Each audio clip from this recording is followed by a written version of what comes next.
My name is Jessica Lee. I'm Head of Business Development at Acepodia, and I will be the moderator for this evening. Now let's please welcome Patrick Young, Chairman and Co-founder of Acepodia, to give us the opening speech.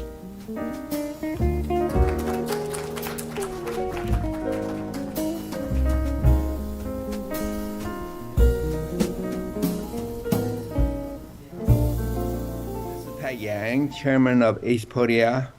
My apologies for not greeting you in person today because I'm quite a bit under the weather and don't want to travel and risk my fellow passengers and good people like you. I do, however, want to welcome you to the debut of Acepodia's annual symposium.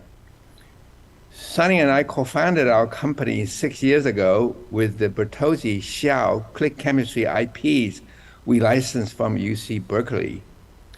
We've been diligent, working night and day with a small team of about 60 people in the Bay Area and in Taiwan to translate the sciences into a pipeline of investigational medicine to help the patients.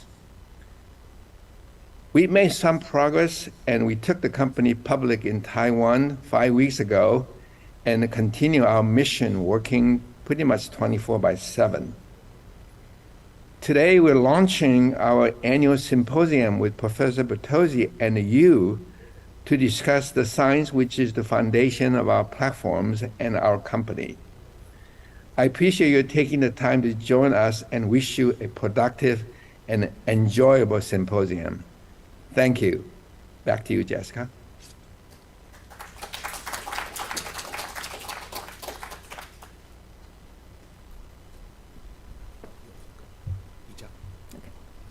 Well, thank you, Pat, for the lovely opening, and we're glad that you're feeling better now.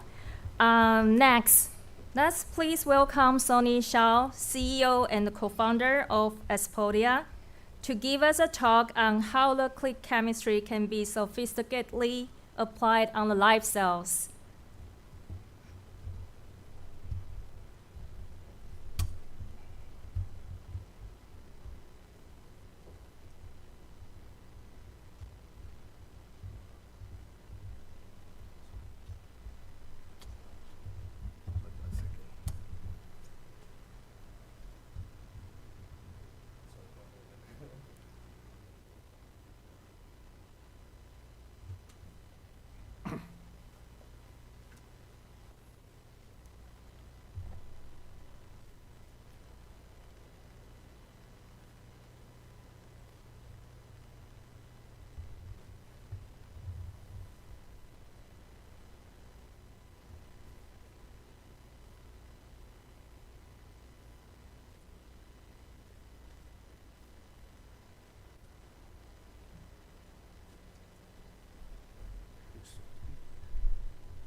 Okay, thank you. Oh. Yeah. thank you all for coming. And then, yes, just welcome to get more drinks, and then we will also have dinner afterwards. It is also very happy and an honor to be here, give a presentation showing what we do, and then also as the opening for Carolyn's lecture. She will introduce us the Nobel Prize work, how this click chemistry has been groundbreaking and then now benefit so many fields. So for me, just a story from my perspective. And then the journey begins back in 2006. So these are the photos, as you see. It is a lifetime experience opportunity. You get hugged by a Nobel Prize laureate.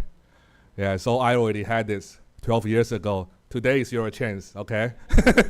Today is your chance.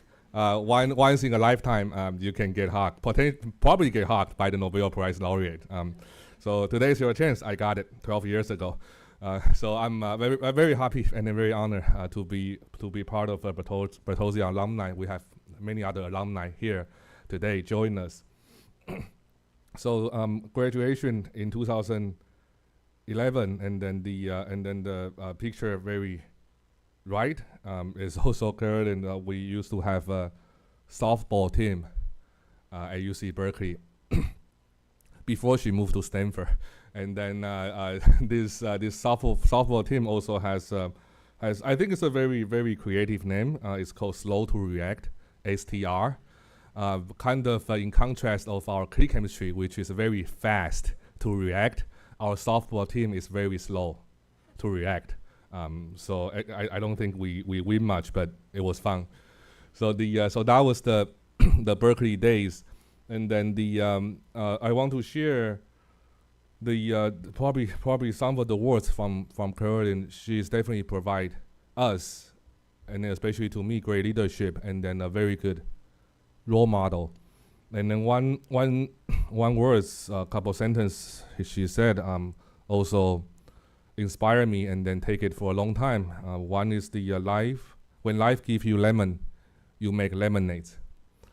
Okay, so I think that's a simple sentence, but it also become what inspired me, and then also for me, and then Pat start a company, and then start a company with resilience. Right, so so you will encounter challenges, difficulties, but the thing is, how do you make lemonade from lemon? So with that, also some of the background story for both Carolyn and myself. For Carolyn, she can add more, but her PhD career at Berkeley is also a legacy, because by then. Her advisor, Mark, he was a good advisor. However, he got colon cancer, probably when Carolyn was third year, fourth year. And then Carolyn's legacy, kind of in the Berkeley, is that so the professor left just to cure the disease, and then to be recovered. And then Carolyn be one of the senior student in the lab, actually become kind of taking the role as a professor. And then take all these younger grad students, help them write paper, write thesis, and then graduate. So Carolyn was a legacy back in Berkeley, and then even since she was a grad student, she already been a PI by then. So it was very impressive, and then also I think kind of reflect that quote, right? So life will give you a lemon, you make a lemonade, right? I think for anybody, your boss, your advisor left when you're a PhD, that's probably a lemon, right? But Carolyn were able to make it a lemonade, and then actually even at Berkeley, she already doing a job as a professor, and then care about the fellow young grad students, and then get them all publish paper, get a thesis, and then graduate. For me, it's also probably the story how I met Carolyn and then joined this lab. So for me, back in college, major is chemistry at National Taiwan University. Also, was lucky, I would say. When I was in college, I also, by the time, was in Dr. Y.T. Lee's lab. Y.T. Lee is another Nobel laureate. So I think I was honored spend some time in his lab as well. So I got a recommendation from Y.T. Lee, and then also by the end of 2005, 2006, I got admission from Berkeley, Harvard, Scripps, and then many other schools.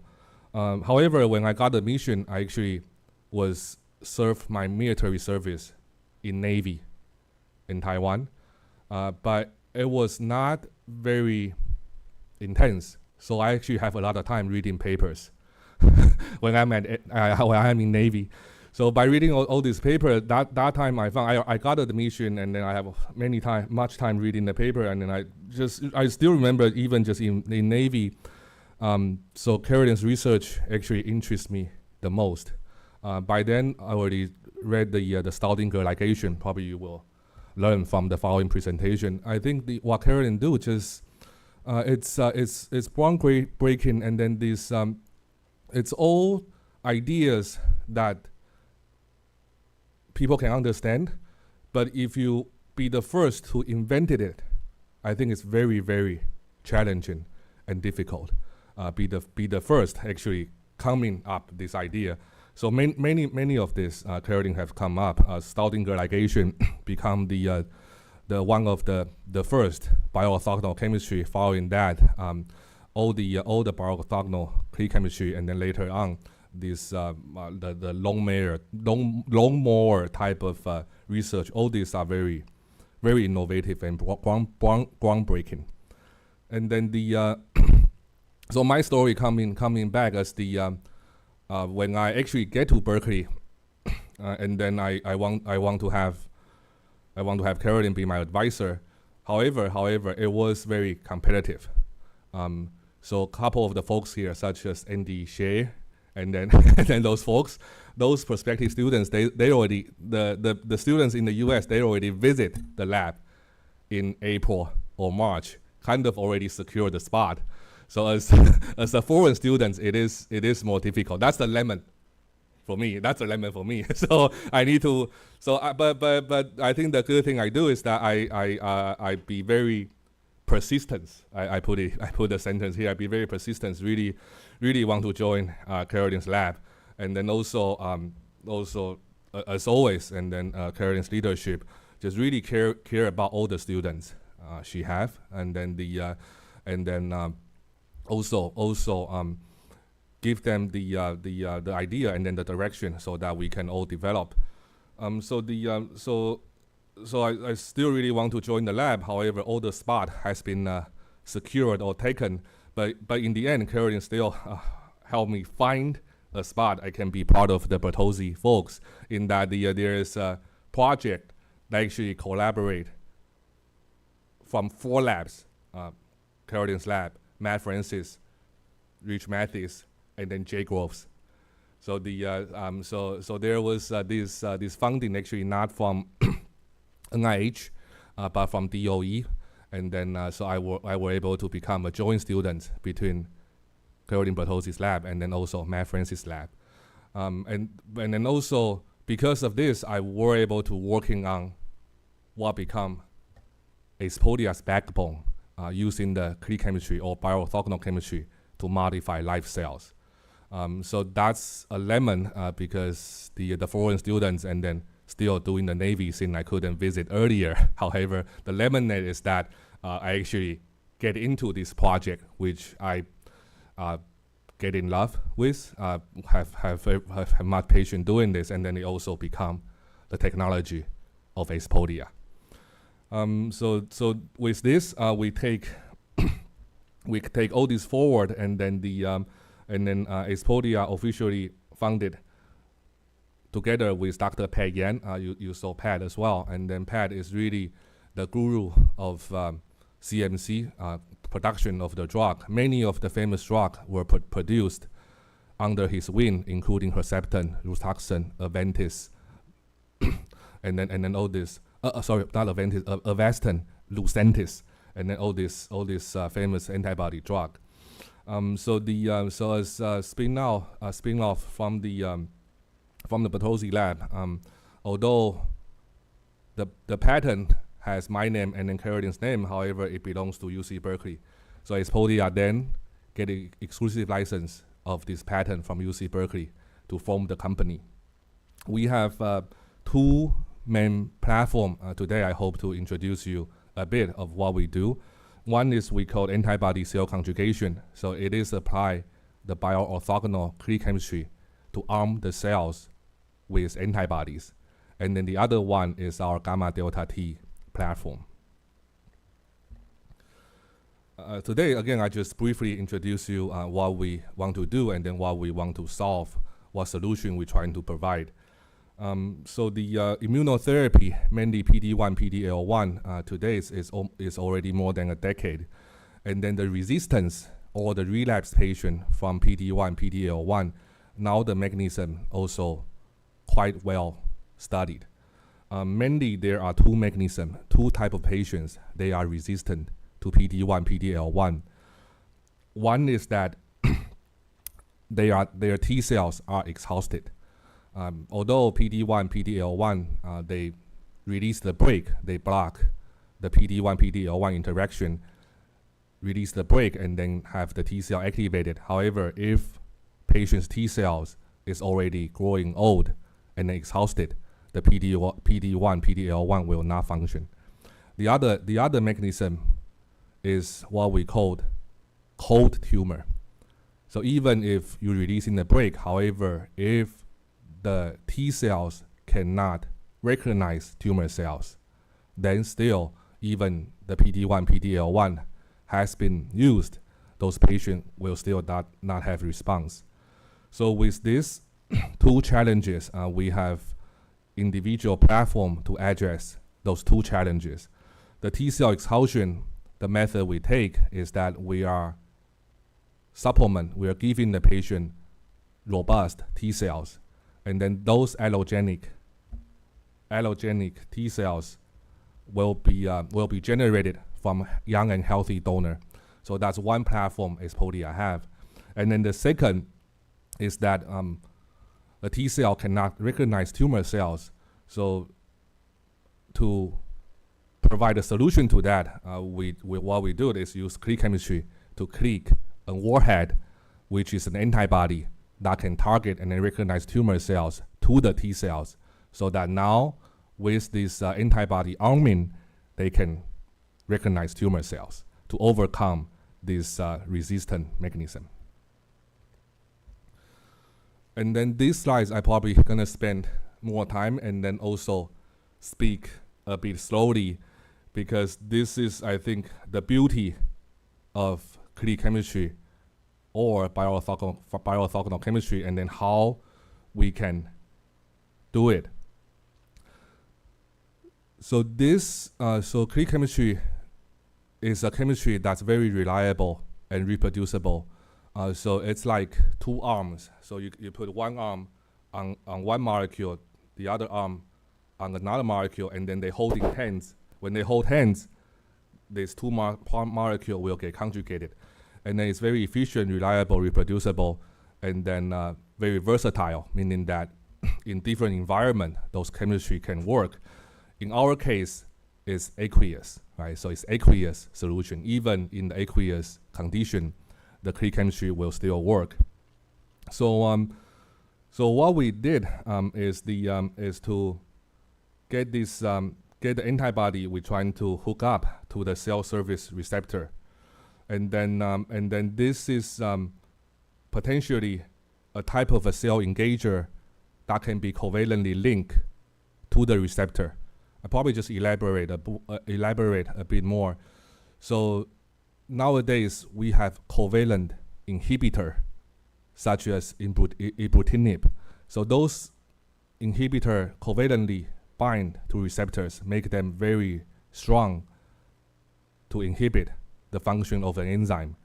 However, here we see another type of class of the molecule called T-cell engager. T-cell engager is a molecule that has one arm can grab the tumor cells, and then the other arm grab the T cells. So this T-cell engager is a molecule that's quite powerful as an anti-cancer drug. However, we take a step forward to make the world first covalent T-cell engager, meaning that our T-cell engager, not only it can engage T cells, when it engages T cells, it actually form a covalent bond with the T cells receptor on the T cell surface. And then these slides, I'll tell you how we make it. And then in the following slide, I'll tell you why we want to make covalent T cell engager for this type of purpose. So making this type of covalent T cell engager, we take advantage of click chemistry. So this is a two-step process. So first step, you can see the star here. So we are using the DNA aptamer, and then have the DNA aptamer covalently link to the cell surface receptor, T cell surface receptor, and then doing the same, forming a covalent linkage with another linker onto the antibodies. And then those two linkers both have a handle that can click to each other. So these are the stars.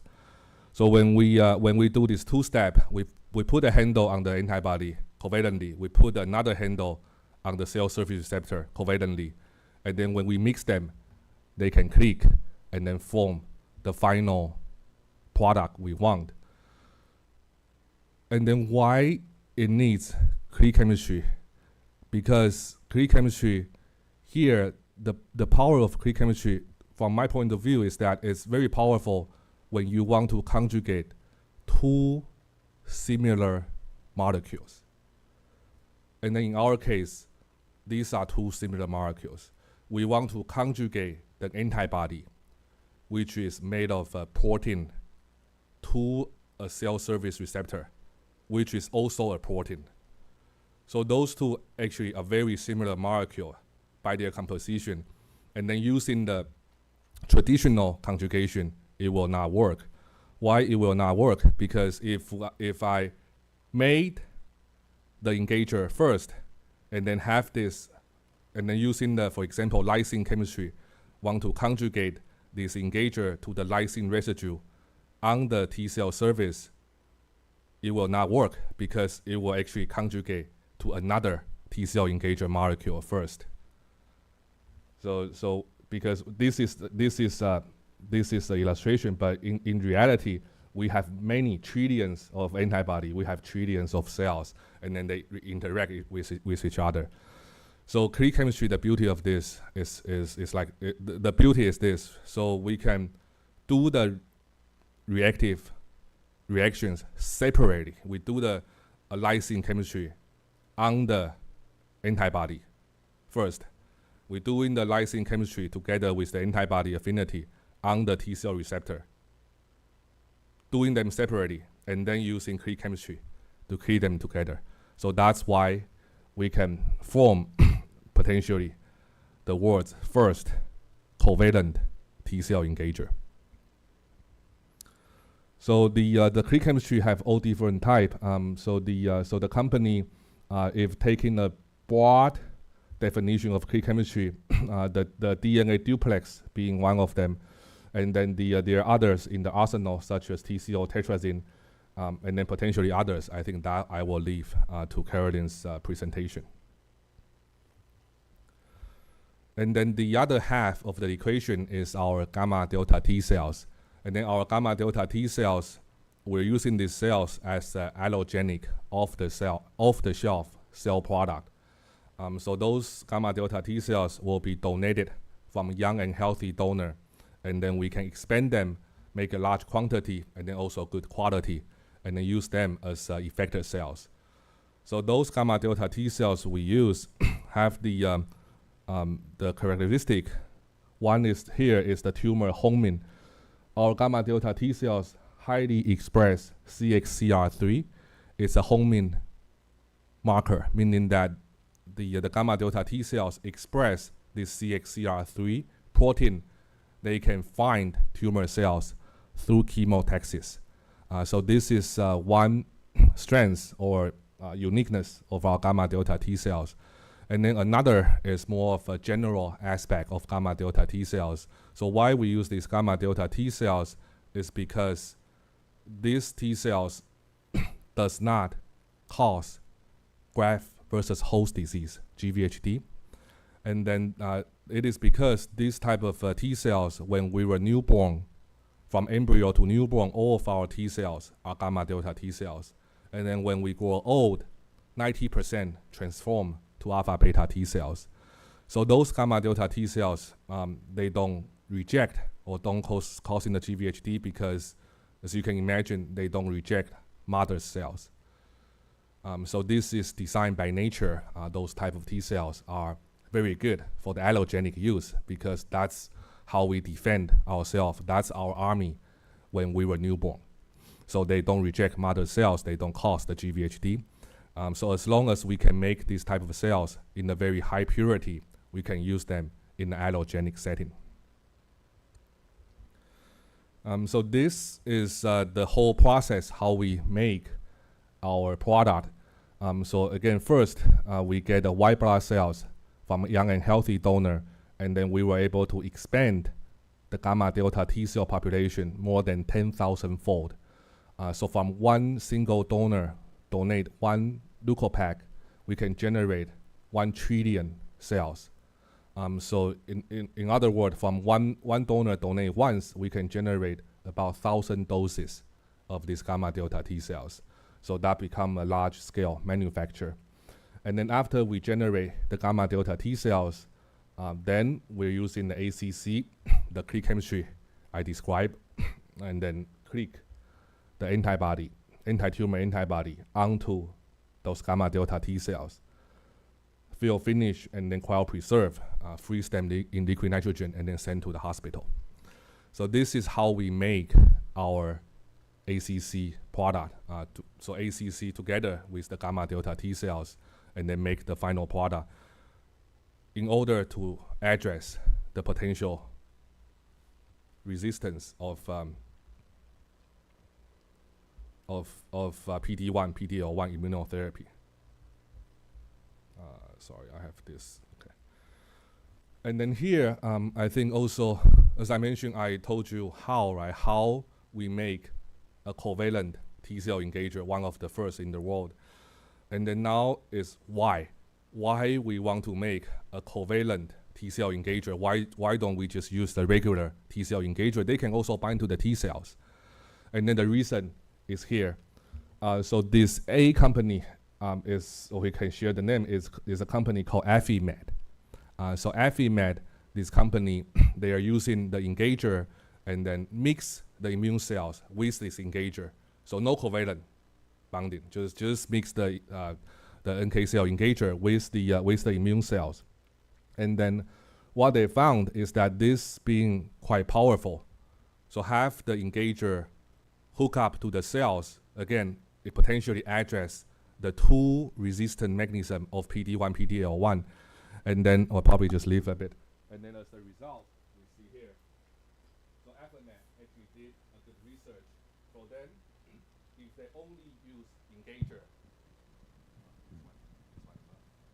if they have run the clinical trial, and then if they only using the engager for the lymphoma patient, the response rate is about 33%. However, if they load the engager onto the immune cells and then run the clinical trial, the overall response rate become 97%. So loading the engager onto the cells be a very powerful method against tumor cells. So what we do differently, why we want to make it covalent, the key lies in here, in that the Affimed and then MD Anderson, they work together. Affimed provide the engager, MD Anderson provide the immune cells. However, this need to be fresh cells. So what is fresh cells? Fresh cells meaning the cells that hasn't been cryopreserved. So meaning that when Affimed and MD Anderson, when they make the cells, they culture the immune cells, by the end of culture, they hook up the engager and they need to be used immediately. So in other words, it cannot be cryopreserved. Because it cannot be cryopreserved, it becomes very difficult to commercialize. And then also to why, right? So why it cannot be cryopreserved? Because it is not covalently linked. It's a protein-protein interaction. So when they freeze their cell construct after they thaw, a majority of the antibody or majority of engager will fall off, because the freezing thawing is also quite severe, and then change a lot of the physical and then chemical property of the cells. So that comes in the advantage, making a covalent T-cell engager. For what we do, it's in essence a T-cell engager, have one arm target tumor cell, the other arm grab the T-cells. However, our T-cell engager, because use the clean chemistry, we were able to covalently link the engager to the cell. And then the advantage is that we can do cryopreservation. So as you can see here, we already have 3 products, 2 in the clinical trial. The third one will go into the clinics. All of them are cryopreserved. So because the covalent linkage, we cryopreserve them and then we thaw them, we still get majority of the engager remain on the cells. So that's why we like, and then we would like to use, and then the necessary and then also the beauty of clean chemistry, because these 2 steps will allow us to be one of the first in the world form this covalent T-cell engager. So this is our pipeline. Also briefly, we have now 3 and then 2 in the clinical trials, HER2 and then EGFR. It's also a very simple concept. We arm the immune cells with anti-HER2 antibody, anti-CD20 antibody, and then 2016 being the third one will go into the clinical trial next year is arming with anti-EGFR antibody. So this also being the strength of our platform technology is that you can mix and match quite easily. We can mix and match different type of immune cells, but also different type of antibodies. So these different type of antibodies, like different warhead, they target different variety of different cancers. So for different cancer type, we can generate those corresponding gamma delta T product against those different cancers. With that, this is my last slide. It's really been be a pleasure and an honor working with a very great team, including Dr. Pat Yan, our CTO, our head of BD, and then also with a very strong scientific team led by Carolyn, and then with many other professors and then also experts in the field. Thank you.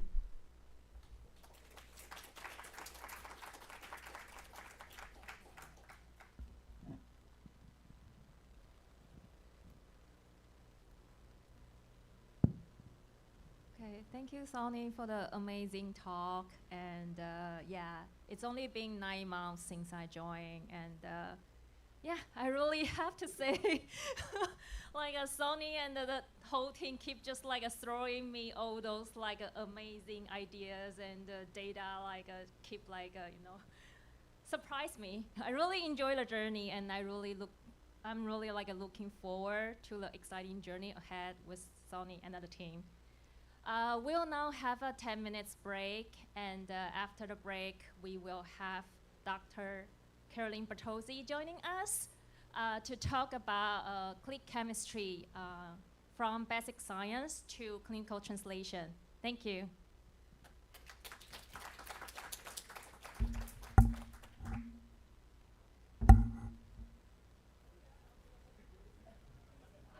So just a reminder, the bar outside will be serving till 7 p.m. Please feel free to go out and fill up your drinks.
Thank you so much. I'm so honored to be here and to help you celebrate Acepodia's amazing accomplishments and progress. Nothing makes an academic scientist who's a professor at a university more proud than seeing her students thrive and succeed and impact the world in the way that Sonny and his team at Acepodia have done, bringing incredible technical innovations to the improvement of human health and to cancer patients in particular. So I think it's a good time for us to remind ourselves of why we're here and why we do this, and it's all for the patients.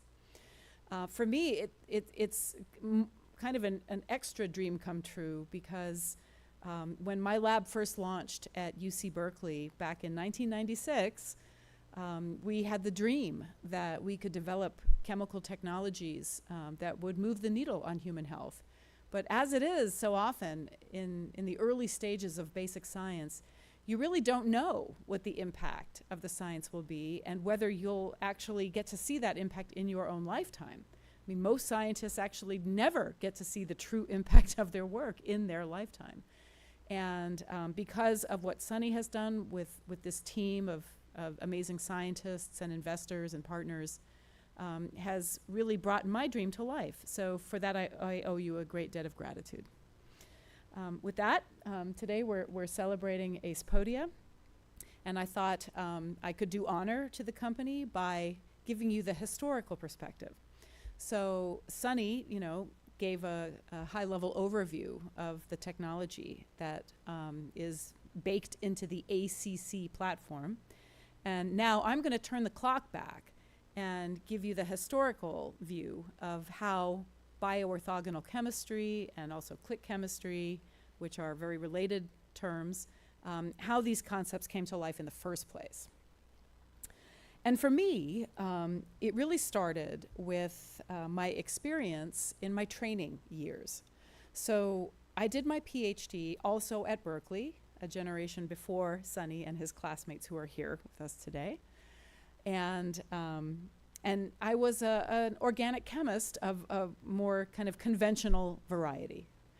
And so what that means is, let's see, how do I change the slide? Oh, it's changing up there, but not here. So that's tricky. All right. And when I was a grad student and we did organic chemistry, it was always in a vessel like this one.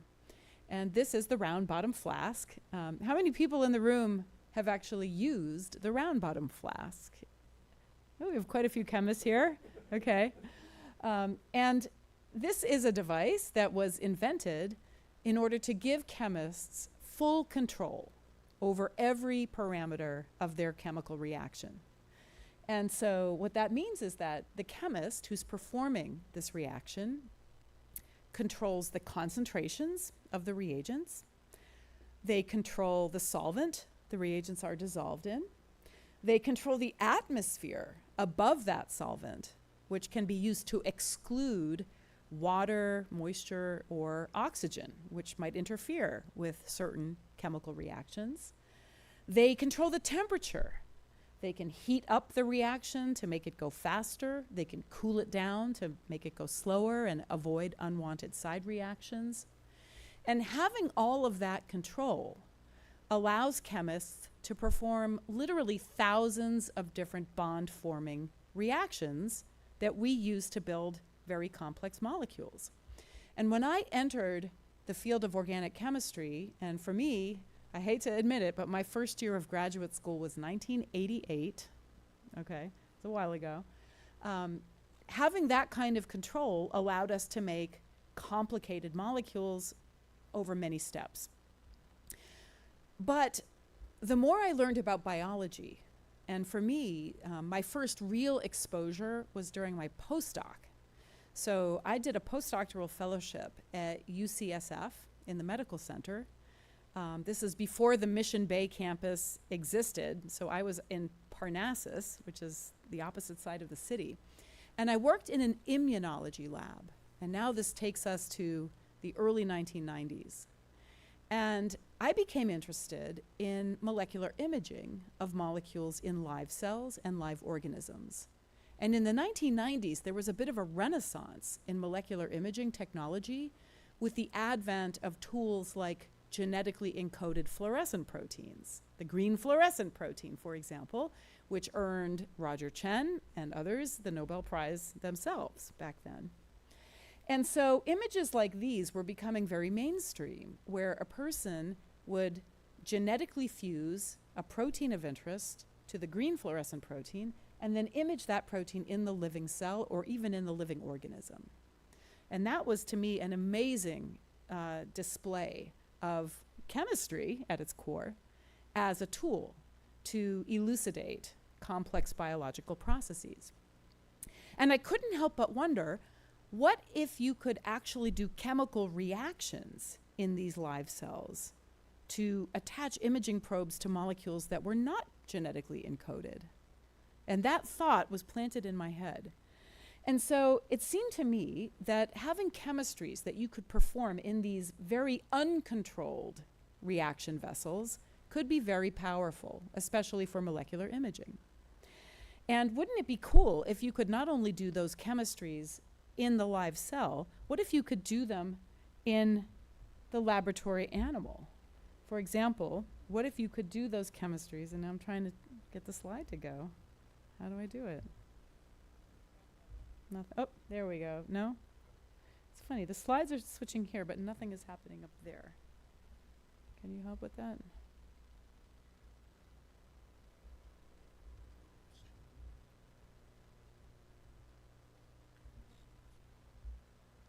Sorry. We're going to take a break here. Technical problem.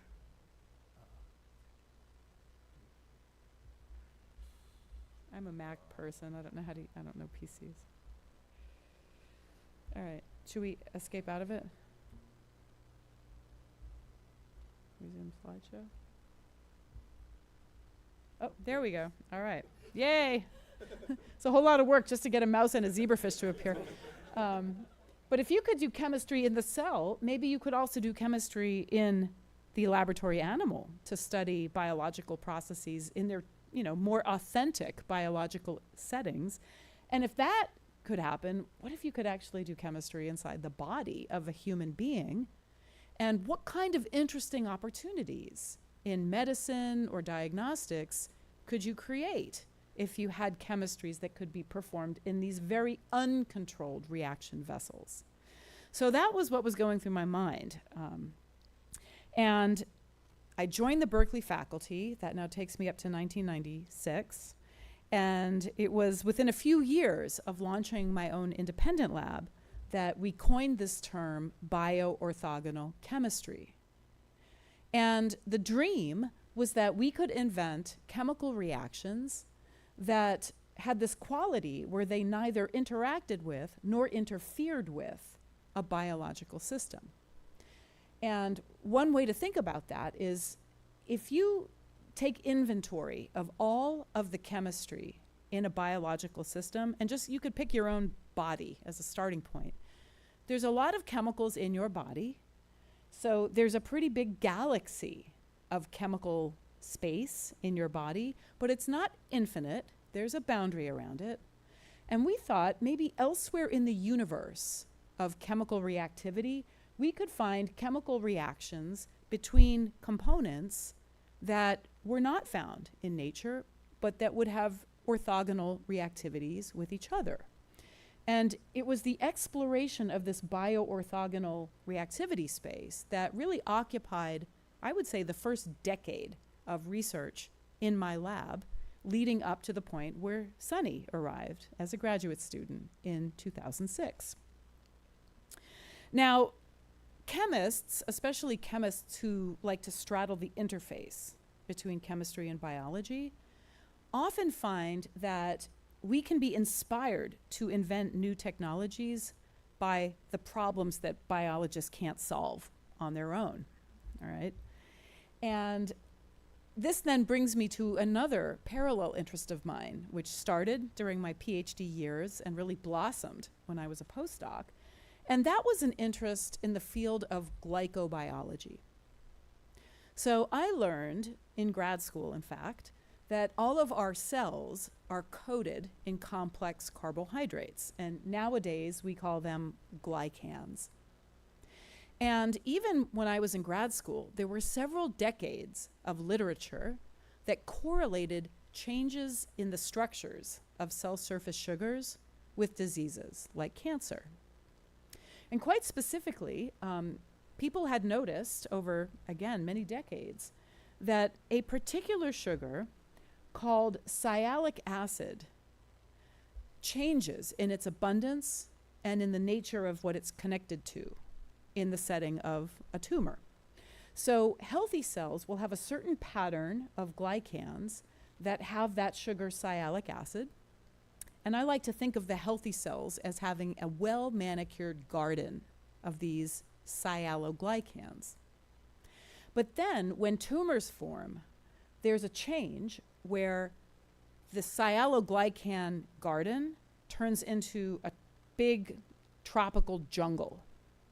And there's a higher density of these sialoglycans, and they're connected to different kinds of proteins and lipids. And there's just a whole lot more of these sialoglycans on the tumors. So this was an interesting observation, but nobody had really an idea of why this was happening, which is something we actually have been working on more recently.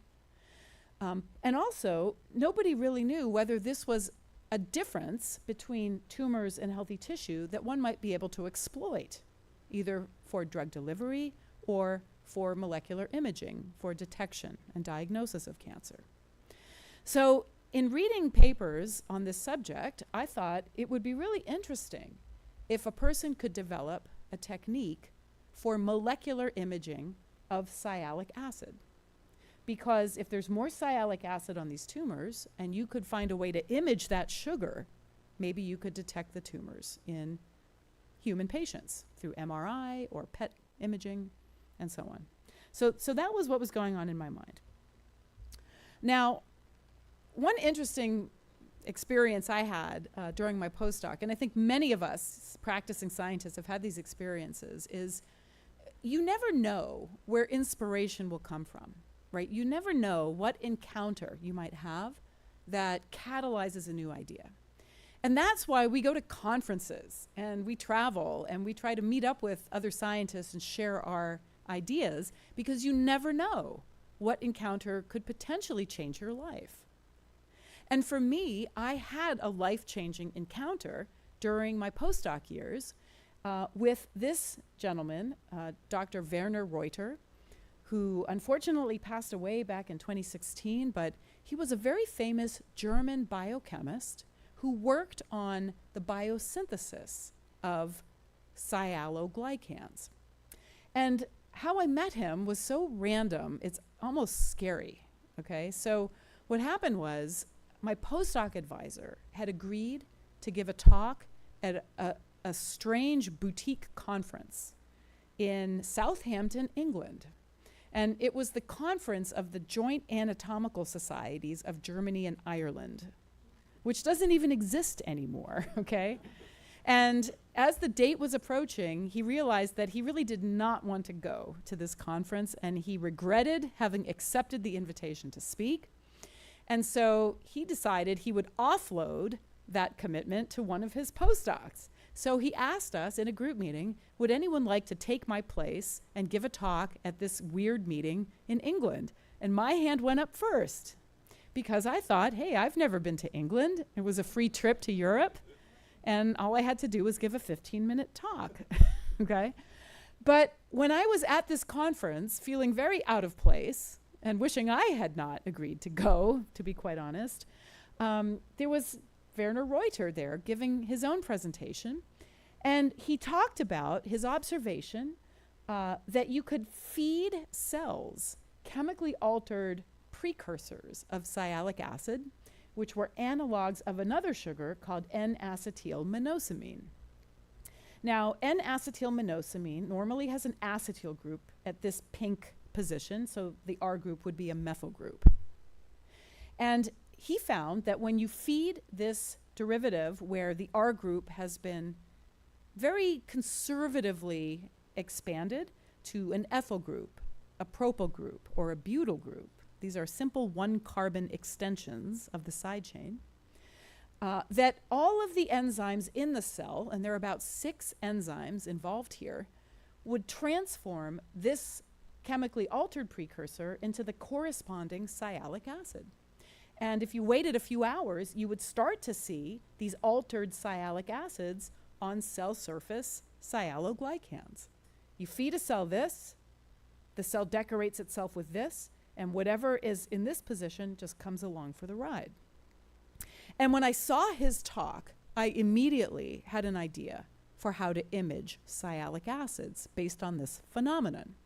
And the idea was to introduce at this position a chemical handle, something you could do covalent bond forming chemistry on. And as long as that chemical handle could go through the whole metabolic process unaltered, then it would be sitting out there on the surface of the cell in a sialic acid, and you could do some chemistry with an imaging probe. So that was the idea, and a few months after I attended that conference, it was time for me to apply for academic jobs. So when you apply for an academic job, you have to write research proposals that describe what your lab will be working on at the institution. And this is literally a graphic that I made in my job application when I applied to Berkeley. So at the time, this was considered a very sophisticated graphic, but you can see it's a bunch of hexagons and ovals and circles and stuff. And my whole idea was to develop a chemistry-based platform for imaging cell surface sugars that went through a 2-step process. The first step would be to feed cells or organisms, or maybe someday human patients, a simple sugar carrying a functional group X. That functional group would have to be pretty small so as not to grossly perturb the structure of that sugar. And it would have to be inert in the biological system so that enzymes could manipulate that sugar and ultimately integrate it into cell surface glycans unaltered. And now X would be sitting on the surface of the cell, doing nothing, minding its own business, until an imaging probe comes along with its own complementary functional group Y. So that's the second step. And in my mind's eye, X and Y would react with each other, form a covalent bond, and now an imaging probe would be attached to the sugar, and you could visualize that probe using various modalities. Now, for this to work on live cells or model organisms or human patients, X and Y have to have some pretty unusual qualities, and later we created the term bioorthogonal to describe those qualities. X and Y would have to be able to do this chemistry in the living system without interfering or interacting with anything else in that system. And the funny thing is, when I applied for my jobs and I submitted this proposal as one of my ideas, I did not know what X and Y would be because there were no bioorthogonal reactions at that time. The concept did not exist. And somehow, nobody asked me, what will X and Y be? Because I wouldn't have been able to answer the question. And I got the job at Berkeley anyways, so I slipped through the cracks on that one. But as soon as I had my lab space and the keys to my lab and the license to recruit graduate students, the first order of business was to figure out what should these functional groups be? What kind of chemistry could you do in a living system? So the first chemistry we focused on was an adaptation of an old and very recognizable reaction for organic chemists that's called the classic Staudinger reduction. This is the chemistry between what is now my favorite functional group on Earth, which is the azide. In this particular setting, the azide is acting as a soft electrophile.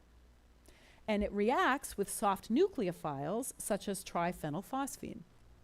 And back in 1919, that's more than 100 years ago, this chemistry was first published by Hermann Staudinger, was a very famous German chemist who won the Nobel Prize in chemistry in the previous century. And what Staudinger observed is that phosphines would react with azides to form a covalent adduct called an aza-ylide. And the release of nitrogen is one of the driving forces for this reaction. Now, I was very familiar with this Staudinger chemistry because I had used this reaction many times in grad school when I was making molecules as a synthetic organic chemist. And when I used this reaction, it was in order to convert an azide to a primary amine. Okay, that's the classic deployment of the Staudinger reduction. And what happens here is if you add water to your reaction flask, the aza-ylide hydrolyzes spontaneously to form the amine and the phosphine oxide. So you can put an azide in a complex molecule and think of it as a protected amine. And then at the end of the synthesis, you reduce it with triphenylphosphine and make the amine. Now, what I loved about this chemistry was that, first of all, azides are very small. And I imagined easily putting azides into sugars to feed to cells. And neither the azide nor the phosphine exist in biological systems. These are functional groups that chemists created. We invented these. As far as we know, nature did not invent these. And they react with each other, and they'll do it under very mild conditions that are quite biocompatible. The only thing wrong with the classic Staudinger reduction, which rendered it not quite bioorthogonal, is that this adduct would hydrolyze in water and fall apart into two separate pieces. And we want to take two things and link them together in a stable bond. We don't want them just falling apart. So we figured if we could somehow convert this initial covalent adduct into a stable covalent adduct in water, then we would have a bioorthogonal chemistry. So we were able to accomplish that by making a simple modification to triphenylphosphine. And what we did was introduce a methyl ester at this position next to the phosphorus atom. And the consequence is that when the aza-ylide forms, the nitrogen atom is poised for an intramolecular 5-membered ring forming reaction in which it attacks the carbonyl, methanol is released, there's now an amide bond that's been formed, and so when water comes along and cleaves the phosphorus-nitrogen bond, there's already a stable adduct and the amide holds the two pieces together. So this was our first bioorthogonal chemistry, and we named it the Staudinger ligation. And we had a lot of fun in the early days using the Staudinger ligation to put imaging probes onto sugars. We did that with sialic acid. That, of course, was the sugar that motivated us to think about this in the first place. And what we did was simply feed cells a derivative of N-acetylminosamine where there was an azide attached at that acetyl side chain. And after the cells metabolized this sugar, the corresponding azido-sialic acid would just appear all over the surface of the cell. And we did similar things with other sugars that had their own interesting biologies. For example, fucose was a sugar we worked on for many years, and we introduced azides into fucose by simply feeding cells this precursor. And N-acetylgalactosamine, another sugar with its own interesting biological backstory, we were able to label with azides using this simple metabolic precursor. And we did Staudinger ligations on these sugars on cells in a culture dish without any toxicity. And those chemistries, we could just do them in cell culture media, which is full of proteins and all kinds of other metabolites, but none of that interfered with the chemistry. A big moment in the lab came when two of my former students, Jen Prescher and Danielle Dubey, who are now famous in their own rights as professors at UC Irvine and Bowdoin College, and they showed that you can do the Staudinger ligation in the body of a laboratory mouse. So what they did is inject into mice that azido derivative of N-acetylminosamine, and after several days of such injections, which loaded up the cells of the animal with azido-sialic acids, they would then inject a probe molecule with the Staudinger ligation functional group and a peptide that could be detected with a monoclonal antibody. It's just an epitope tag. And sure enough, the phosphine found the azide even in the complex environment of this animal's body, forming the adduct, which we could then monitor on the cells after we had taken them out of the animal. So we now had a precedent for doing this chemistry on cells without any toxicity and even in animals. But we were also learning about the requirements of a bioorthogonal reaction in these complicated biological settings. And one thing we learned is that the kinetics of these reactions, so the rate at which they proceed, is a very important parameter for certainly the applications we were interested in, which were at that time really focused around molecular imaging. So this is just a reminder, you know, some of you admitted to using reaction flasks, which means you probably took courses in organic chemistry, and if you did, you probably learned about second-order rate laws. So let me be the one to remind you that for a second-order reaction, where two things come together, right, in the rate-determining step, the rate of the reaction is equal to an intrinsic rate constant times the concentrations of the two reactants.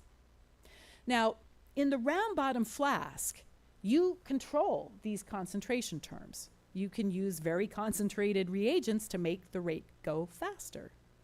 But in a biological setting, you have to relinquish a lot of that control. First of all, we were sprinkling azides into cell surface glycans using metabolism as a vehicle. And we don't have much control over what metabolism will do. And it turns out the actual concentrations of these azides in biological systems was quite low, and we couldn't increase that. And then we would inject animals with phosphine probes, but there are some practical limitations on how much probe you can accumulate in the body of an animal. I mean, there are solubility limits for these reagents and non-specific toxicities for injecting foreign substances into an animal at very high doses. So you've got limits here as well. So because these concentration terms are quite limited, the intrinsic rate constant becomes very important. And the higher this number is, generally speaking, the better off you're going to be in terms of getting that product to form in a reasonable time frame. And what we learned through the Staudinger ligation era of the lab is that the Staudinger chemistry was really too slow for many of our goals of imaging in vivo. The rate constants for that reaction run around 10 to the minus 3 per molar per second. And what that amounts to is that we would inject probes into these animals, and they would get cleared out of the body of the animal before most of the probe could actually react. So we could get 10%, maybe on a good day, of a reaction yield in these animals, and it just wasn't good enough. We needed a faster bioorthogonal reaction, and now we had a number that was our benchmark. And we knew that we had to beat this number of 10 to the minus 3 per molar per second by at least 2 orders of magnitude. So this now takes me to the next phase of the lab, where the focus was all around faster reactions. Now, it turns out the azide has another type of reactivity that was well known from the German chemistry community of the previous century, like the Staudinger chemistry. This chemistry was described in great detail by another famous German chemist named Rolf Huisken, who was at University of Munich. And what he described is that azides are also 1,3 dipoles. That means they will do 1,3 dipolar cycloadditions with alkynes to form an adduct called a triazole. So this is another reaction of the azide, which in our minds was almost bioorthogonal, because we already know that the azide, very well tolerated in animals, doesn't exist in nature. Turns out alkynes are also quite inert in animals and rare in nature. And these two react with each other to form an adduct. It looks so perfect for bioorthogonal chemistry, were it not for the fact that this reaction is even slower than the Staudinger chemistry. Generally, you have to heat these Huisken cycloadditions up to like 100 degrees C to get the reactions to go overnight, right? And you can reflux your reaction in the round bottom flask overnight in toluene or benzene, but you can't do that to the mouse, and you certainly can't do it to the human. So unfortunately, the classic Huisken cycloaddition was too slow for our needs. Now, 2002 rolled around, and there were two publications that really shook the field of chemistry and chemical biology. And those were the now famous publications from Morton Meldahl and Barry Sharpless. And one of them was in Journal of Organic Chemistry and the other one in Angewandte Chemie, and they were literally like 2 months apart. Both of these chemists discovered independently and totally serendipitously that if you add a copper catalyst to your Huisken cycloaddition reaction, you will get the triazole to form very quickly. The alkyne has to be a terminal alkyne, but this reaction will now go to completion in 30 minutes at room temperature. No need to reflux at 100 degrees, okay, very, very fast. This is the reaction for which these two chemists shared with me the Nobel Prize in Chemistry last year. And one thing I learned in Stockholm when I was hanging around with Barry and his family and his wife is that this now famous term that he coined called click chemistry, and this copper catalyzed reaction is the paragon of click chemistry. That term click was coined by his wife. So Barry's wife is a writer, you know, she was a literature major, and she really has a gift for the spoken word. And he was describing to her one night, like the qualities of reactions where they are very selective and high yielding and reliable and robust and resilient, but I don't know what to call it, he said. And she says, well, it sounds like it's almost like the two things are clicking together, and hence was born the term click. So they called this chemistry click chemistry. And this is, I would say, you know, I don't think anyone would dispute that this is the most important chemical reaction in chemical biology. I mean, as a tool for research and more for generating complicated therapeutic molecules. So when these papers got published and we saw how fast the copper catalyzed reaction was, for a minute we thought this might be the solution to our problem for in vivo imaging. But a minute later, we realized that no, this was not going to solve our problem because that copper catalyst is toxic to cells. So you cannot put copper 1 at the concentrations necessary for this reaction into an animal or even into a cell culture dish without total destruction. So that wasn't going to solve our problem either. Now, fortunately for me, at the time, at Berkeley, I was teaching sophomore organic chemistry. And at Berkeley, this is a class of 1,000 pre-meds, almost none of which have any interest in the subject other than in getting a good grade so they can get into med school. And usually when I taught that class, it would be with some cynicism and, you know, some frustration. But in this particular semester, it turned out to be the best teaching assignment I could ever have. Because every time I teach this class, I give my sort of typical lecture on one of the core concepts of organic chemistry, which is the concept of ring strain. How many people here sat through lectures on ring strain when you were undergrads? I'm sure you did. You obviously blocked it out because you were traumatized by it. But this is the lecture, and it doesn't matter which book you use. Every organic chemistry textbook has a chapter on ring strain. By the way, for the Berkeley alumni in the audience, do you recognize Peter Volhart's book? And maybe when you were a TA, you used this book to teach your students. And if you didn't, then you maybe use Streitweiser and Hathcock's textbook, right? One or the other. And these books will tell you that when you put carbon atoms in a 6-membered ring, that's cyclohexane, the bond angles are very comfortable, and this is essentially a strain-free ring. But as you make the ring smaller and smaller and smaller, the bond angles get more and more uncomfortable, and that leads to the accumulation of strain. And things get even more strained if you start to put double bonds into these very small rings, to the point where there's so much energy trapped in these strained rings that if that molecule can react in a way that relieves the strain, the reaction will be very fast. And I was writing my lecture on this subject, which I had done dozens of times, and it occurred to me in that moment, maybe ring strain might be a way to get that Huisken cycloaddition to go faster.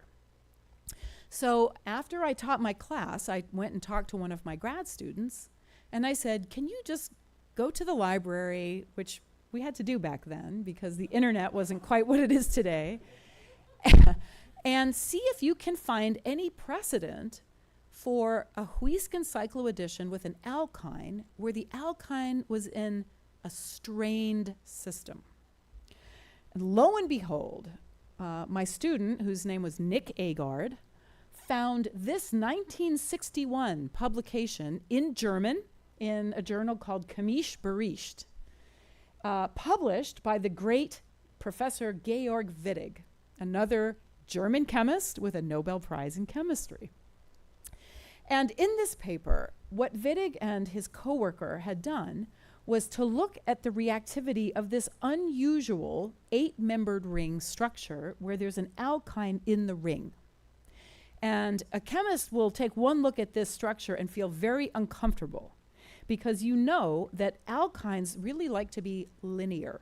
They don't want their bonds bent at all. But when you trap an alkyne in an 8-membered ring, the bonds are bent, and that creates strain. And there's about 19 kilocalories per mole of strain trapped in this molecule. And much of that strain can be released when the alkyne reacts so that the triple bond becomes a double bond or a single bond. And so in this paper, what they found is that cyclooctine, as it's called, will react with azides like this phenylazide to form a triazole. And it was in German, and we didn't have Google Translate back then, and I didn't have any German postdocs in my lab back then at that time. But still, I don't think you need to speak German to understand what happened here, because you can see from this quote, they reacted phenylazide with cyclooctine, and they got an explosion. We thought, that's interesting. That means that these are reacting spontaneously at room temperature with no catalyst and no heat. And when we dug a little deeper, we realized what they had done in this study was take neat cyclooctine, which is a liquid, and neat phenylazide, another liquid, and literally mix them together with no solvent at all. And that's why this thing went off like a rocket. But we thought maybe we could control this, diluting it in solvents or maybe making structural changes, and we thought this was worth exploring. So this chemistry became the inspiration for what we called a strain-promoted copper-free click chemistry. And it went into the capable hands of many students and postdocs over the span of several years. So here's Nick. Nick is the student that found this paper, and he's now at Genentech. And then other students and postdocs picked up the research, and they're now professors in places and consultants and so on. And to make a long story short, we spent a few years building cyclooctines of various different structures, where we decorated the cyclooctines in ways that we thought would modulate their reactivity. And here are some of the molecules we made, and I'm not going to walk through all of them, but I'll pull out 4 examples to illustrate a few trends. So up here in the upper left, this is one of our early, very simple cyclooctines, which reacted with azides with a second-order rate constant around 10 to the minus 3 per molar per second, which is pretty much the same as that Staudinger chemistry. So that was the floor. And we knew we had to increase the reactivity by a couple orders of magnitude. And we had a big breakthrough with this derivative, which has 2 fluorine atoms next to the alkyne. We call this dipho, and dipho reacted with azides almost 2 orders of magnitude faster. So dipho was the first reagent that really, we thought, put us in play for in vivo imaging. Then we made even faster cyclooctines like this derivative, which had 2 benzene rings fused on either side of the alkyne. That boosts the ring strain even more. And then if you take that 8-membered ring and shrink it to a 7-membered ring, you can get even more reactivity. But if the ring were all carbon atoms, it wouldn't be stable at room temp. Those molecules can't really be isolated. So putting a larger sulfur atom in the ring relaxed it a little bit and made it something you could isolate and work with. But it was really DIFO that was the molecule that really had great properties for the kinds of in vivo imaging experiments that we were really itching to do. So when we started our in vivo imaging journey, now in the era of having copper-free click chemistry, we turned away from the mouse and started focusing more on the zebrafish. For obvious reasons, I think, right? Because zebrafish are translucent, so you can see through them in a microscope when they're alive. You can see all their body parts. You can even image them from the moment of conception until they develop into an adult fish. So people think of the zebrafish as a really nice model organism for embryonic development. And it turns out that changes in cell surface sugars that occur during embryogenesis map nicely onto the same changes that occur in cancer. And we know that embryonic biology and cancer biology have a lot of similar biochemical pathways. So we did experiments where we would take single cell embryos that were made by in vitro fertilization, bathe them with azido sugars, and let those embryos just develop through their program until about 5 days later when a young adult fish had formed. And at different time points, we would add imaging probes to see how the sugars were changing. And here's an example of an experimental protocol that Jeremy Baskin and Scott Laughlin, 2 former students who Sonny knows, I think, this is what they were doing. They would basically treat their embryos, for example, with this azido N-acetyl-galactosamine derivative. And then after the azides were embedded in the cell surface glycans, they would then treat those same embryos with a DIFO probe carrying a fluorescent dye. And now all the sugars that had azides would carry a fluorescent dye. Then they would do a quick washing step and then add another bolus of azido sugar so that a new population of glycans had azides. And they would do a copper-free click chemistry with DIFO with a different color probe. So at the end of an experiment like this, you would have multiple colors where each color reflected a different population of glycans that formed at a different time during embryonic development. And that led to images like these. So this is the head of a 5-day-old fish that was labeled with 3 different probes at 3 different time points. And you can see the colors are distributed differently in different tissues of the animal. And this taught us something about different glycan structures that formed during stages of development. You could go much earlier in the embryogenic program. This is an embryo that's only about 24 hours old. So it's a ball of cells. There's a lot of cell division happening and a lot of differentiation happening at these early time points. And we made some interesting observations. So, for example, we noticed that every time cells went through a round of mitosis, these arrows are pointing to post-mitotic cells, that there were changes in the distribution of the cell surface sugars that looked like they were contributing to the late stages of the cell cycle. And this is published work, and I won't go through the gory details, but these panels here are blow-ups of individual cells that went through a round of mitosis, where we could image the DNA or the chromosomes as they were duplicating and segregating with one color. We could image membranes with another color using a membrane protein GFP fusion. And then we could label the glycans with yet a third color and put them all on top of each other to understand how these different biological molecules were contributing to the cell cycle. And that was quite intriguing. So, after we started publishing papers like these, the slide's not changing. Oh no, what happened? It's frozen. What did you do last time? Use some resume thing?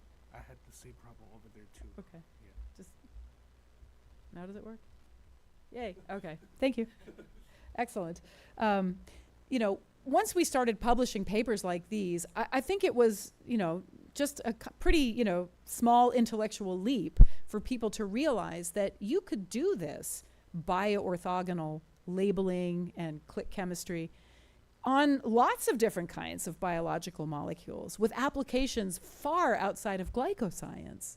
So other labs started putting azides into amino acids and feeding those to cells and getting those incorporated into proteins, which could then be covalently modified with probes of various types. People put azides into nucleosides and labeled RNA or DNA and then clicked probes onto those macromolecules. People put azides into lipids and imaged lipids as they move around inside the cell, and so on and so forth. So nowadays, we think of this two-step process of introduce the bioorthogonal handle and then do a click chemistry on it as that's just like baked into the fabric of the experimental approaches that we use to study biological systems. So here we are now, in the year 2023, and the field of bioorthogonal click chemistry has really turned hard towards clinical translation. I think the basic science was the focus of my early lab and then all the way up until, maybe 2010 or 12. But since that time, there's been a huge burst of activity in translating bioorthogonal and click chemistries into new therapeutic platforms. So one of the applications which is quite prominent in the biopharma industry is for generating site-specific antibody-drug conjugates, where you put a bioorthogonal handle at the site of interest, and there's different technologies to do that with different kinds of handles, and then you click the drug on precisely at those sites with the drug-antibody ratio tailored to your needs. And I'm sure this is just a partial list of companies that deploy the chemistry in this way. It's really taking over the next generation of antibody-drug conjugates. Vaccines are now being made by bioorthogonal conjugation of antigens to carrier proteins, and Vaxcyte, one of our local companies, has a phase 2 candidate that was made with copper-free click chemistry. One of my companies, Lycia Therapeutics, is using click chemistries to make a new type of therapeutic molecule called a lysosome targeting chimera. Companies like Alnylam are using bioorthogonal chemistries to conjugate oligonucleotide therapeutics to delivery elements. And I'm really excited about a company called Shasky here in the Bay Area that is doing bioorthogonal chemistry inside the body of cancer patients for drug delivery. And they already completed a phase 1 and are starting a phase 2. So the chemistry can go in a human with no adverse consequences. But of course, what I think is the most exciting application is the one that we're celebrating today. And that's the application of bioorthogonal click chemistries to engineer immune cells that are off-the-shelf immune therapies and target them to tumors of interest. And I don't have to tell this audience about how beautiful that technology is, and Sonny just gave us a high-level view anyways. But I thought it might be fun for you to sort of wind back the clock and see where Sonny came from. So as he mentioned in his presentation, Sonny joined my lab as a joint student with Matt Francis's group in 2006. And he had this really creative idea of doing chemistry on cells to introduce DNA barcodes, which could then be used to pattern those cells on DNA printed chips using Watson-Crick base pairing. And of course, this leveraged some of our bioorthogonal chemistry tools because covalently conjugating DNA to cells is something that is, chemistry in a very uncontrolled living system. And he published a whole bunch of papers when he was with us, and this is just one of them I pulled out. And as you know, since then, he's risen to be the leader of this amazing company. So this is Sonny now, but this was Sonny then. This is 2011, when he and I had a huge class of students that joined my lab around the same time that Sonny did. And in fact, Andy Hsiao is here in the audience. Say hello. There he is. There you are. Didn't we all look great back then? I don't know what happened. So here's me in the middle and a bunch of students, and you recognize Sonny, there he is. Graduating in 2011, already with the idea that bioorthogonal chemistry could transform the landscape of cell therapy. This was at a time before cell therapies had been approved as we know them today, right? This was 2011. He formed the kind of predecessor of Acepodia in 2013. And fast forward to today, and you can read these beautiful publications coming out of the company. This is just one I pulled off the internet, showing how you can see that the chemistry he developed in grad school for DNA conjugating to cells, was leveraged to make your first 3 clinical candidates here. And exciting announcements like phase 1 clinical trials for a new type of cell therapy just a few months ago are now catching on, and people are really taking note of the innovation of this company and the power of the ACC platform enabled by bioorthogonal chemistry. So you have a lot to be excited about here, and I certainly have a lot to be excited about. And hopefully this presentation gives you an historic perspective, at least as I see it. But I think the future is even brighter, and thank you very much for bringing me onto the team. So with that, I'll close, and I don't know if you want to do questions or maybe over dinner, or, it's up to you. But thank you very much.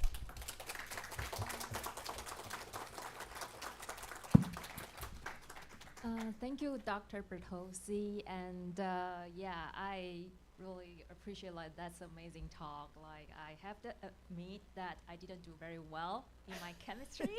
That's okay. When I was in college. You should have taken my class. I know. So I'm really impressed. I'm still surprised that I can still learn something from the presentation. So really, really thank you. Yeah, so ladies and gentlemen, I hope you enjoy the talks, and this is the first year we started this tradition, and we will be bringing this symposium back to Taiwan next year. So thank you, and hope you enjoy the night. Bye. Thanks.